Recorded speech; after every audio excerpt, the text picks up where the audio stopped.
안녕하세요. 제이딩입니다. 9월 18일 월요일 밤 9시 33분 비트코인 한번 살펴보겠습니다.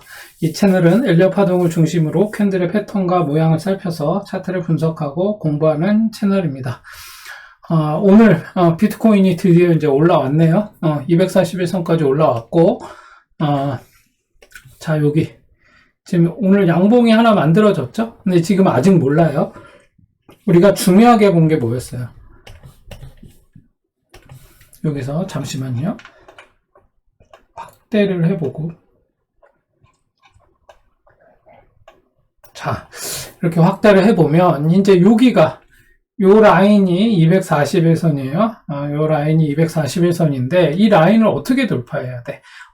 양봉, 양봉, 양봉 이렇게 돌파해야 돼요. 그러니까 이제 우리가 어떤 여러분들이 이제 차트를 봄에 있어서 얘가 정말 상승할 마음이 있는지 없는지 차트적인 근거로 우리가 지금 빙의해서 보면 가장 좋은 모습은 뭐예요? 이렇게 내려오다가 여기에서 더 낮은 자리에서 말아 올리는 양봉인데 전일의 음봉을 완전히 50% 이상 잡아먹고 아니면 완전히 상승 장악형의 이런 양봉이 나오면 베스트죠? 그리고 아예 밑꼬리가 없어. 그리고 밑꼬리 살짝 있어. 이런 애들은 그 다음날도 또 갈 가능성이 있어요. 이렇게 나오면. 그죠? 그럴 가능성이. 이것도 좋은 양봉이긴 하죠. 그죠? 전일의 음봉을 완전히 다 회복했죠. 그러고 나서 윗꼬리가 이 정도 있어요. 근데 바디하고 윗꼬리하고 좀 비슷하게 남았죠? 근데 1사분면 위에서 올라왔어. 그러니까 이제 얘는 또 가능성이 있는 거죠. 근데 제가 요때 음봉이 요때 얘기했죠? 이게 음봉이 됐으면 안 좋았어. 그러니까 241선에 음봉이 이렇게 하나 걸쳐 있으면 별로 좋은 게 아니야. 이때처럼 이런 거 있죠? 올라가다가 빌빌대고 있어. 그러면 올라가기가 쉽지 않아요. 돌파하기가. 근데 가려면 확실하게 돌파해야 돼. 그러면 지금은 이제 어때요? 얘가 좀 지금 이게 양봉 하나 붙었어. 얘가 제대로 붙었으면은 이때 이렇게 올라가거나 이때 한번 쏘거나 뭐 그렇게 됐어야죠. 근데 지금 일단은 여기에서 이제 양봉 하나가 붙었어. 그럼 어떻게 해야 돼? 얘는 이제 양봉 두 개가 더 붙어야 돼요. 그래야 이제 여기를 돌파해야 양봉 세 개로 이렇게 돌파해야 얘는 이제 희망이 생기는 거죠. 지금은 아직은 몰라. 얘가 오늘 상한가로 이렇게 붙으면 모르겠어요. 얘가 이렇게 해서 상한가로 그냥 이렇게 쫙 붙어서 올라가. 이렇게. 여기까지 다 돌파하는 거야. 여기까지. 그러면은 모르겠어요. 그죠? 그러면 적어도 비트코인이 한 10% 이상, 15%, 10% 이렇게 올라가야 돼. 하루 만에 그냥 쫙 올라가는 거지. 그럼 이런 장대 양봉이 나오면 뭐다? 양봉, 양봉, 양봉이랑 같다. 이렇게 얘기했잖아요. 그죠? 근데 아직은 그런 상황이 아니에요. 그러면 이제 우리가 예를 들어서 여기 241선을 돌파할 때, 그죠? 여기를 돌파할 때 얘가 돌파했다라고 판단하려면 조건이 있었죠. 적어도 적산병으로는 넘어야 된다. 적산병 넘어야 되고, 그리고 이 241선에서 최소 2%에서 한 3% 이상은 올라와 있어야 돼. 그래야 이제 다음 날도 또 가지 않을까 이렇게 희망해 볼 수 있어요. 그러니까 일단 오늘은 이제 지켜봅시다. 이게 어떻게 될지. 얘가 어떻게 될지를 보려면은 이제 1시간 봉을 또 보면 알 수 있죠. 1시간 봉을 보면 괜찮게 올라왔네요. 그죠? 얘가 꼭지만 않다면. 그죠? 지금 1시간 봉은 되게 긍정적인 모양이에요. 이 자리를 이렇게 돌파했잖아. 어떻게? 음봉 없이. 그죠? 얘가 꼭지만 않다면 꼬라박아도 다시 올라갈 가능성이 있죠. 근데 각도를 세우면서 이렇게 올라가야 돼. 그래야 갈 수 있는 거예요. 그래서 일단은 긍정적인 어떤 비트코인은 그런 모양이다 라고 볼 수 있어요. 일단은. 그죠? 그래서 얘가 다시 가려면 여기를 넘어야 돼. 여기. 그죠? 여기 넘어야 돼요. 여기 이렇게. 그래서 일단은 괜찮은 모양으로 올라왔죠. 얘가 뭐 적어도 여기서 이렇게 올라가서 여기 고점에서 이렇게 온 다음에 한 번 더 가는 이런 N자형 파동을 그리면서 갈 수 있는 모양이 되기 위해서 일단은 여기 넘는지 한번 보고 1시간 봉에서 그러면 이 자리가 얼마예요? 이 자리 1시간 봉에서 27,567불 여기 넘어야 되죠? 그런 다음에 28,167불 이렇게 두 자리를 넘어야 된다. 그래서 지금 일단은 오늘의 양봉은 되게 간만에 좀 힘있는 양봉 하나가 나와주기는 했다.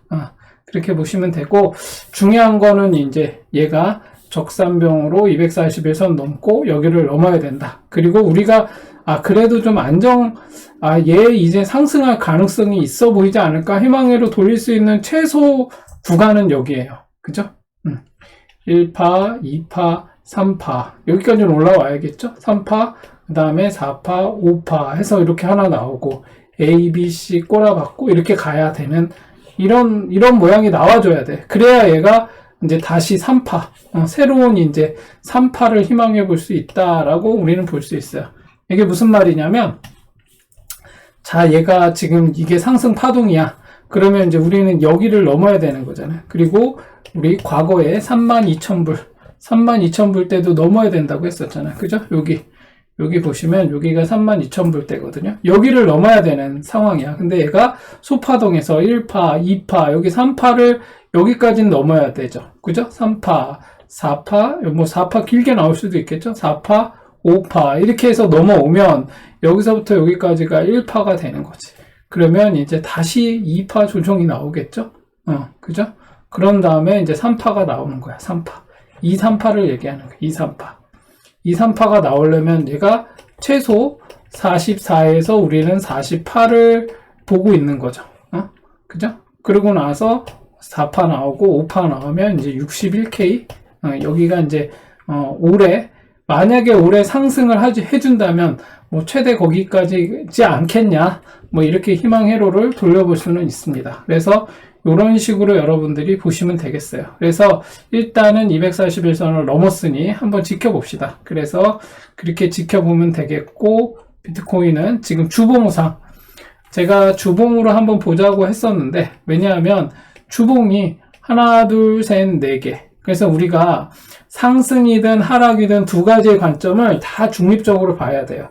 얘가 1, 2, 3, 4, 5 이렇게 올라갔어. 근데 A, B, C잖아요. 근데 이 C파가 이거는 하락의 관점에서 보는 거예요.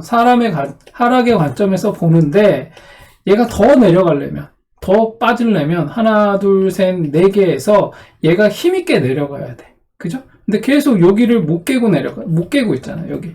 이 자리를 확실히 못 깼어요. 계속 이게 지금 만약에 반대로 올라갔어. 근데 여기서 이렇게 하고 있어. 근데 여기를 이렇게 못 찍고 여기서 이렇게 오히려 밀리면, 그죠? 밀리면 얘는 돌파가 실패죠. 하락도 마찬가지야. 하락도 계속 이렇게 도전을 하는데 못 내려갔어. 근데 지난주에 더 낮은 자리에서 말아올린 양봉, 상승 장악형의 양봉이 일단 나왔어요. 그래서 우리가 이번 주에 적어도 여기는 넘겨야 된다, 주봉상. 이렇게 우리는 봤잖아요. 베스트는 뭐야? 여기까지 올라오는 거예요, 여기까지.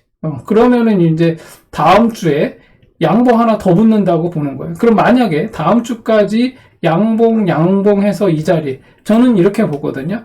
이번 주, 다음 주까지 해서 3주 동안 이 자리를 넘어야 비트코인은 좀 희망적이다. 그러지 못하고 가다가 또 빌빌대면서 이러고 있으면 얘는 한 번 더 꼬라박을 수 있어요. 한 묶음, 두 묶음, 세 묶음으로. 이렇게 될 수도 있어요. 그러니까 지금 어떻게 해야 돼? 우리가 지금 그리고 있는 시나리오대로 가는지 상방으로 갈지 하방으로 갈지 우리는 되게 객관적인 시선으로 이걸 봐야 돼. 내가 보고 싶은 걸 보면서 가야 돼. 얘가 지금 가야 되는데 얘 지금 모양을 보니까 갈 것 같지가 않아. 그런데 자꾸 갈 이유만 찾고 가야 돼 한다고 해서 가는 게 아니야. 그죠? 그래서 내가 지금 여러분이 이게 우리 사람의 심리가 똑같아. 내가 지금 물려 있어. 막 대출 엄청 받아가지고 지금 막 숨이 턱턱 막혀. 가야 돼. 가야 되는데 막 우리가 희망으로 돌려가면서 막 여기저기 돌아다니면서 이 갈까요 안 갈까요? 그러면 누군가 막 이거 간다. 걱정하지 마라. 막 이제 이러면서 하면은 그 말에 막 이렇게 의지하게 되잖아요. 근데 그러면 안 돼. 그런 식으로 막 내가 보고 싶은 것만 자꾸 찾고 이래도 아무리 답답하고 힘들어도 지금 상황을 냉정하게 보지 않고 막 희망만 돌리고 있어서는 해결이 안 돼요. 오히려 여러분들이 여기 물려 있어. 그럼 얘가 갈까요 안 갈까요? 이거 어떻게 될까요? 이거를 백날 쳐다보면서 여기 막 무슨 연불 들이듯이 막 그러고 있으면 안 돼. 네? 차라리 열심히 돈을 모으세요. 열심히 나가서 진짜 뭘 하든 대리기사를 하든 뭘 하든 직장에서 뭐 투잡을 뛰든 뭘 하든 간에 돈을 벌어야 돼. 그러면서 얘는 이제 아주 와신상담 철저하게 공부하면서 이걸 외면하면 또 안 되잖아. 여러분이 투자를 내가 이거만 탈출하면 나는 이제 뒤도 안 돌아봐. 이런 사람들 치고 다시 와가지고 또 물려. 그런 경우가 많거든요. 그러니까 어떻게 해야 돼? 이거는 이거대로. 내가 과거에 실수해서 나온 결과에 대해서는 더 이상 이거 갖고 막 미련을 두지 마세요. 이거는 이거고. 이제 지금 또 물릴 수도 있잖아. 그죠? 과거에 내가 잘못해가지고 지금 이렇게 물려 있는데 지금 또 잘못해가지고 과거에 또 미래에 또 물려 있으면 안 되잖아. 그러면은 여러분들이 진짜로 판단을 하셔야 돼. 근데 우리가 생각보다 인간은 의지가 약해요. 그래서 막 마음 먹다가도 이제 과거에 되면 또 이제 과거에 했던 버릇이 나와서 또 이제 물려. 그러니까 그거를 여러분들이 탈출해야 돼. 그러려면 어떻게 해야 돼? 지금 상황에서 여러분이 객관적으로 냉정하게 차트를 보면서 지금 상황을 판단할 수 있는 힘을 길러야 된다. 뭐 제가 이 얘기 때문에 지금 길게 떠들었습니다. 아무튼 그래서 지금 어때? 그러면 비트코인은 여기 넘어야 되고 여기 넘어야 되고 이 자리까지 넘어야 되는 거예요. 그래서 얘가 진짜로 힘 좋게 가려면 이때처럼 이렇게 한번 힘있게 올라와야 돼. 그래야 또 갈 수 있어요. 그러니까 지금은 나쁜 상황은 아니에요. 지금 상황. 근데 되게 약간 좀 중립적인 상황이라고 보셔야 돼. 그리고 나서 한번 지켜봅시다. 이번 주에 이제 25일에 FOMC가 회의가 있죠. 그러고 나서 뭐야? 점도표 나오고, 그 다음에 흔히 말하는 제가 예전에 경제 관련해서 이제 얘기했는데 포워드 가이던스가 있죠. 포워드 가이던스. 이건 뭐야? 연준이 시장에게 앞으로 미래의 전망에 대해서 미리 이렇게 가이던스를 제시하는 거야. 야, 니들 까불지 마. 나 금리 내릴 생각 없어. 지금은 동결이지만 야, 앞으로 11월에 한 번 더 올릴 수도 있어. 막 이런 말을 한다고요. 지금 올해는 이번 달에는 동결했어. 근데 이제 파월이 나와가지고 얘기하겠죠. 야, 11월에는 한 번 더 올릴 수도 있어. 뭐 이런 식으로 얘기하는 거야. 그럼 어떻게? 시장에서 막 대출 땡겨가지고 막 여기 가자 이렇게 할 수 없는 상황이 되겠죠. 그런 것처럼 연준에서 되게 중요하게 하고 있는 것 중에 하나가 이 포워드 가이던스인데, 야, 이걸로 그러면은, 야, 지금 오히려 연준에서 지금 막, 길들이기 하는 거 아니야? 막 찌라시 뿌리는 거 아니야? 뭐 이런 식으로 얘기했을 때, 아니, 지금 계속 그렇게 해왔어요. 연준이 거의 지금 이 포워드 가이던스를 20년 가까이, 발표하면서 이렇게 시장을 컨트롤 해왔거든요. 근데 이게 앞으로도 계속 먹힐 건가 안 먹힐 건가는 좀 지켜봐야죠. 지금은 조금 약발이 좀 딸렸다. 약발이 좀 옛날 같지 않다. 뭐 이런 얘기도 나오기는 하지만 여전히 연준의 어떤 포워드 가이던스와 점도표도 나오겠죠.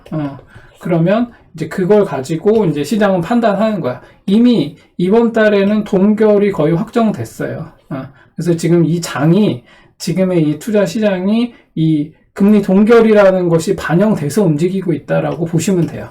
이제 중요한 건 포워드 가이던스와 점도표가 어떻게 나오느냐. 시장은 이걸 보면서 25일 이후에 이제 어떤 흐름이 이제 결정이 되겠죠. 이제 그렇게 보시면 되겠습니다. 그래서 비트코인은 요 정도 보시면 되겠고, 그 다음에 여전히 제가 지금 삼고 현상이라고 얘기했었는데, 제가 우리 멤버십 회원분들한테 제가 오픈 채팅방에서 그런 얘기를 잠깐 언급했었는데, 이제 그거 한번 볼까요?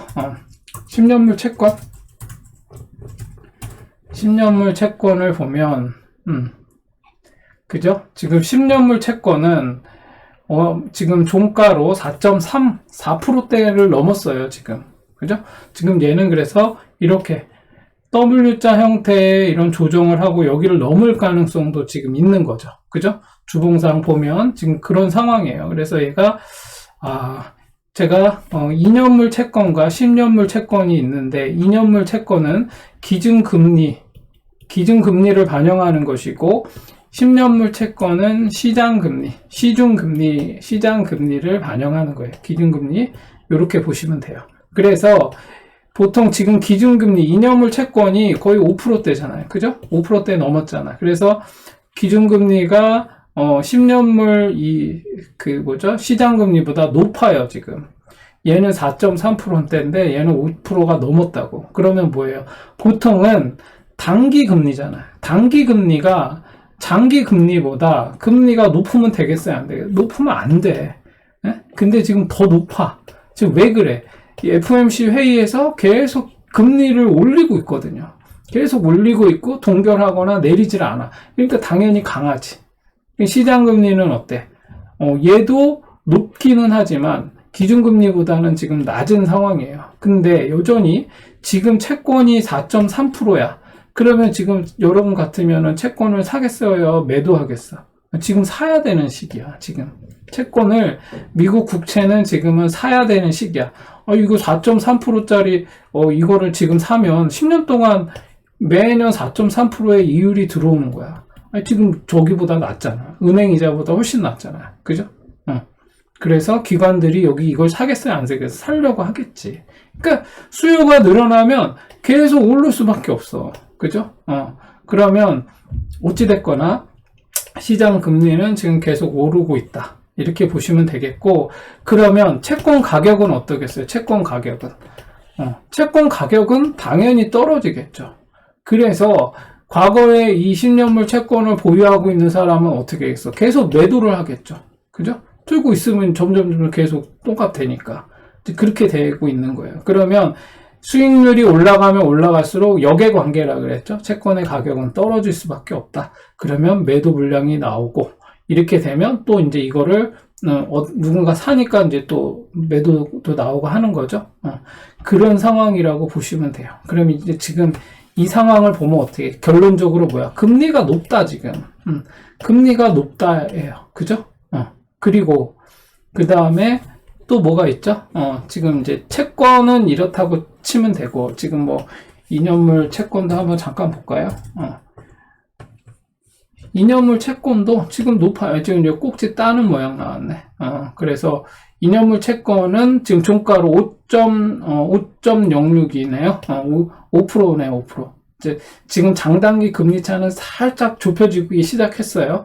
그렇게 보시면 되고, 얘가 여기가 꼭지를 따고, 주봉에서 일단 우리 채널 기준으로 주봉에서 만약에 꼭지를 따는 모양이 나온다. 이거는 나와야 돼. 그죠? 주봉에서 꼭지를 땄다? 그럼 나와야 돼, 일단.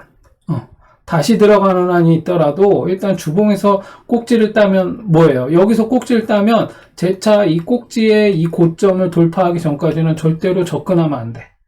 그게 이제 우리 채널에서의 원칙이죠. 그래서 일단은 이렇게 됐어. 그러면 이제 채권도, 지금 얘는 여기서 꼭지를 따면, 이번 주에 꼭지를 따면 얘는 이제 꼬라박을 수도 있어요. 2년물 채권은. 그렇게 보시면 되겠고, 그 다음에 그러면 이제 달러를 봐야겠죠. 달러 인덱스. 달러 인덱스 어때? 달러 인덱스도 지금 105불까지 왔어. 그러면 주봉상 여기를 넘으면 어떻게 돼? 얘도 이렇게 W자 형태로 이렇게죠. 이렇게 해서 조정받고 올라가면 달러 인덱스는 이게 또 강달러가 되는 거야. 강달러. 그죠? 달러 강세가 되는 거예요. 그죠? 달러 강세. 그러면 어떻게 돼? 105불, 여기 이 전고점, 이때가 언제였죠? 2023년 3월 6일에 이 자리를 넘어가면 이제 또 여기를 향해서 간다라고 봐야겠죠? 이제 여기까지 넘어가면 이제 좀 문제가 생기겠죠? 일단 어찌됐거나 달러가 강세야. 그럼 달러가 강세라는 거는 또 무슨 의미예요? 아까도 얘기했지만 미국 국채는 대표적인 안전 자산 중에 하나예요. 근데 달러는 어때? 달러도 마찬가지야. 달러도 대표적인 안전 자산 중에 하나로 취급되고 있죠. 왜냐하면 달러는 전 세계의 기축 통화로 통용되고 있으니까. 그죠? 그래서 달러가 지금 강세다 라고 하면 어때요? 지금 경기가 좋다 안 좋다? 경기가 안 좋다라고 볼 수도 있어요. 그죠? 왜 그래? 미국의 경기는 좋을 수 있을 수도 있어요. 달러가 강세니까. 근데 다른 나라의 경기는 별로 좋지 않은 모양일 수 있어요.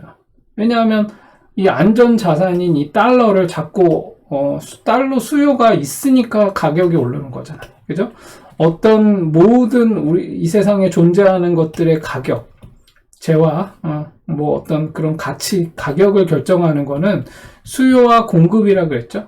수요와 공급에 의해서 대부분 결정이 돼요. 그러면 수요가 많거나 공급이 적거나 할 때 가격이 올라가죠. 반대로 수요가 적거나 공급이 많거나 이러면 어때요? 가격은 떨어질 수밖에 없어. 그럼 달러가 강세라는 건 그 달러에 대한 수요가 많거나 공급이 적거나 이렇게 보는 거죠. 그러면 공급이 적다라는 측면에서 뭐가 있죠? 연준에서 계속 긴축을 하면서 달러를 유동성을 계속 틀어막는 거지. 계속 끌어모으는 거야. 그럼 공급이 딸릴 수밖에 없는 거고. 수요는 어때? 수요는 많은 거지. 그렇게 되면 당연히 달러는 올라갈 수밖에 없는 거고. 그러면 달러가 강세일 경우에 어디가 유리해? 미국은 달러가 강세이니까 수출에 불리하겠죠? 그러나 다른 나라들은 좋겠죠. 그죠? 미국은 수출하기가 힘들어. 안 좋아, 별로. 그렇지만 내수 경기는 좋겠죠. 근데 다른 나라에서 수출할 때는 어때? 달러가 강세일 때 수출할 때는 좋죠.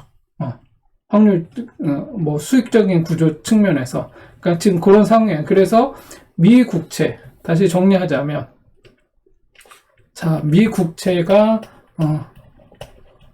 지금 높죠? 미 국채 높고, 그 다음에 달러, 역시 달러도 높고, 그죠? 그리고 또 뭐가 있죠? 그 다음에 마지막 하나 더 봐야 되겠죠. 뭐 환율은 잠깐 볼까요? 환율도 지금 뭐 당연히 지금 높겠죠. 그죠? 환율도 요 자리를 넘어가면 얼마요? 1344원을 넘으면 또 가겠죠. 여기 정고형에서 갈 수 있겠죠. 그리고 뭐가 있어요? 마지막으로 유가가 있죠. 유가가 있어요. 이거 텍사스 크루드 오일인데 이게 뭐예요? 유가가 지금 여기 고점을 여기에 중간에 요 언덕을 넘었어. 그럼 이제 여기 넘을 차례거든요. 여기까지 넘어가면 유가는 또 올라갈 수도 있어. 그러니까 유가도 지금 올라가고 있는 상황이에요. 그러면 어떻게 돼? 고유가죠. 유가도 지금 높은 상황이야. 그죠? 그래서 지금 이게 세 개가 다 높아. 지금 이런 상황. 우리는 이거를 이제 일명 뭐 삼고 현상이라고 볼 수 있겠죠. 이런 삼고 현상이 일어나면 어때? 투자 시장은 안 좋은 거예요. 이게 투자 시장은 안 좋아. 투자 시장이 좋으려면 어떻게 해야 돼? 이게 다 반대로 가야 돼. 그죠? 이게 유가가 높으면 왜 안 좋죠? 유가가 높으면 문제는 뭐냐면 유가하고 아주 밀접하게 연동되는 게 인플레이션이에요. 인플레이션. 그죠? 우리가 유가를 보는 이유가 딱 이것 때문이라고 그랬죠? 인플레이션 이것 때문에. 유가가 오르는데, 그럼 대표적인 어떤 그, 유가의 어떤 그 흐름을 결정하는 것 중에 하나가, 이 유가인데, 그러니까, 원유 가격인데, 어떻게 돼? 이게 올라가면 올라갈수록 당연히 인플레이션은 오를 수밖에 없어. 그러면 어떻게 돼? 연준에서는 인플레이션 지금 때려잡자고 지금 계속 금리를 올리고 있는데, 그죠? 금리를 올리면 어떤 현상이 벌어져요? 금리가 계속 올라가. 아까 봤던 2년물 채권, 기준금리가 계속 올라가. 그러면 어떻게 돼? 유동성이 축소가 되면서 은행들은 대출을, 감소하겠죠. 그러면 은행 대출이 감소가 되면 어떻게 돼? 기업들은 돈을 갚아야 되는 상황이 되고, 그리고 투자를 적게 하겠죠. 그죠? 그러면은 뭐, 투자 적게 하고, 그러면 이렇게 되면 어떻게 돼? 소비도 위축이 되겠죠? 그런 상황이에요. 이런 상황인데 또, 오늘 기사를 보니까 무슨 자동차 회사들 무슨 미국에서 자동차 회사 뭐 바이든이 그랬다면서 한 40% 정도 임금 올려야 된다. 임금이 올라가면 이거 어떻게 돼? 이게 큰일 나죠. 이것도 40% 올라가면 이제 뭐 말이 그렇다는데 이렇게 하지는 않겠지만 아무튼 임금이 상승되면 당연히 물가 지수는 올라갈 수밖에 없죠. CPI 올라가겠죠. 그렇죠? 그리고 인플레이션 당연히 올라가겠지. 지금 그런 상황이에요. 그러니까 지금 매크로적인 어떤 전반적인 어떤 이런 상황 지표들이나 이런 것들이 투자 시장에는 지금 그다지 좋은 환경은 아니에요. 지금 상황이. 그러함에도 불구하고 지금 국내 주식 뭐 삼성전자나 이런 애들은 여전히 로봇 관련된 이런 종목들 여전히 지금 약세가 아니에요. 그리고 미국도 마찬가지예요. 지금 투자 시장도 전반적으로 지금 종목별로 강한 애들은 강하고, 뭐 이렇게 좀 뭐 이렇게 꼬라박을 생각을 별로 안 하고 있어.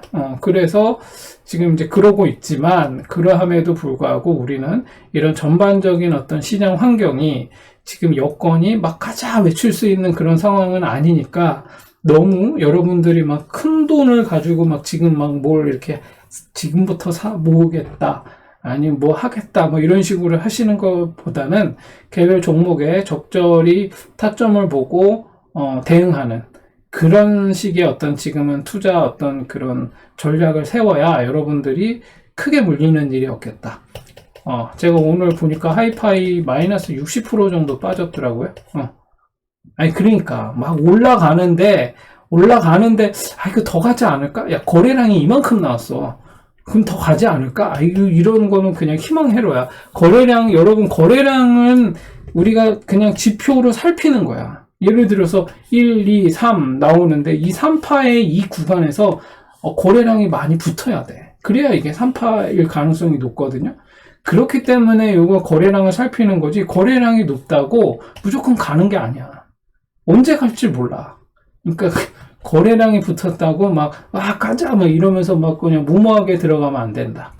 반드시 그렇게 지키셔야 됩니다. 그래서 지금 전반적으로 한번 그냥 쭉 한번 살펴봤습니다.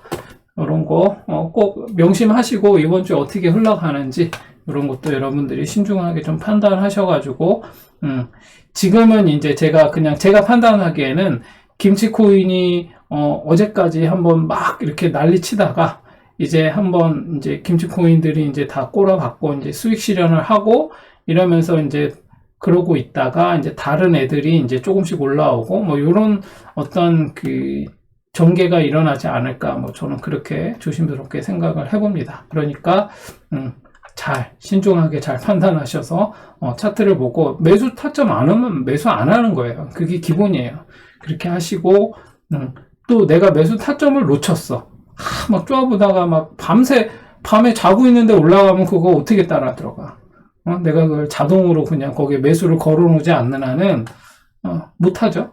근데 또 그런 거 못했다고 아깝다고 막 또 한참 오른 애를 또 따라 들어가고 이런 식으로는 절대로 하지 않으셨으면 좋겠습니다. 그래서 기본적인 지수와 비트코인은 이렇게 한번 보시고 갈무리하면 될 것 같고, 코스피를 안 봤네. 코스피까지 한번 볼까요? 코스피는 일단은 뭐 얘가 여기서 일단은 주봉상 요때 꼭지를 한번 땄고, 그죠? 그래서 이렇게 지금 조정 중이잖아요. 그래서 여기 넘기 전까지는 안 들어가면 돼. 그죠? 코스피는 여기를 넘어야 돼. 그래야 얘가 다시 갈 가능성이 있어요. 그래서 지금은 코스피는 여전히 그냥 옆으로 이렇게 횡보하는 중이에요. 근데 얘가 한 묶음, 두 묶음, 세 묶음 이렇게 빠질 수도 있잖아. 그러니까 지금은 좀 관망하면서 지켜볼 필요가 있겠다. 그래서 주봉상 일단 지난주에 이 양봉이 괜찮았거든요. 그래서 나쁜 상황은 아니니까 한번 지켜보시고 올라가는지 한번 봐야겠습니다. 그래서 일단은 코스피는 근데 241선 위에 있잖아. 그죠? 적어도 241선 위에 있는 애를 가지고 아니야 큰일 났다 뭐 이렇게 할 수는 없어요. 그죠? 그러나 우리는 적어도 이 자리는 넘을 때까지 기다려 봐야죠. 그죠? 여기 요 자리죠, 요 자리. 이렇게 해서 가고 있으니까 이 자리 넘을 때를 타점으로 노려보시면 되고, 여전히 코스피는 뭐 나쁘진 않아요. 지금 모양으로 봐서 조정 나오는 정상적인 조정의 어떤 파동을 그리고 있는 거니까 그렇게 보시면 되겠습니다. 코스닥도 그냥 본 김에 볼까? 코스닥은 어떤가? 코스닥은 이때 꼭지를 제대로 따고 내려왔기 때문에 여기 넘기 전까지는 몰라요. 지금 이제 코스닥은 여전히 코스피보다 지금 상황이 안 좋죠. 그래서 얘도 좀 지켜볼 필요가 있다. 여기 올라와야 돼. 여기 이 자리까지. 일단 이 자리 올라오고 이 자리 넘어야 돼. 이렇게 두 자리 올라오기 전까지는 지금은 뭘 이렇게 자꾸 막 회복하기보다는 좀 이렇게 관망하면서 지켜보고 종목별로 이렇게 지켜보면서 상황을 판단하는 게 좋을 것으로 보입니다. 오늘은 이 정도로 마무리하겠습니다.